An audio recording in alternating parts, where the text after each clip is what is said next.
ஆனா இன்னைக்கு யூடியூப்ல சூரிய பொங்கல் இப்படி வைக்கணும், மாட்டு பொங்கல் இப்படி வைக்கணும், காணும் பொங்கலுக்கும் பொங்கல் வைக்கணுமா.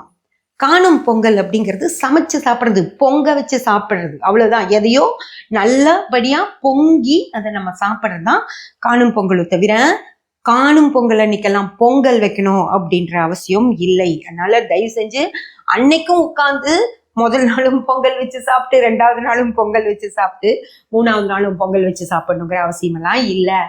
இப்போ மாடெல்லாம் இல்லை உங்களுக்கு அப்படின்னா தாராளமா நீங்க மாட்டு பொங்கல் அன்னைக்கு ரிலாக்ஸ்டா வீட்டுல உட்கார்ந்து படம் பார்த்துக்கிட்டு எந்த பிரச்சனையும் இல்லாம அன்னைக்கு தான் நம்ம ஏதாவது பேசணும்.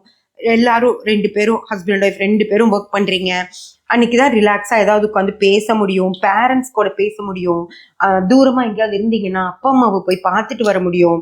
அந்த மாதிரி சில விஷயங்களை எல்லாம் அன்னைக்குதான் செய்ய முடியும். அதுக்காக அந்த நாளை யூஸ் பண்ணுங்க.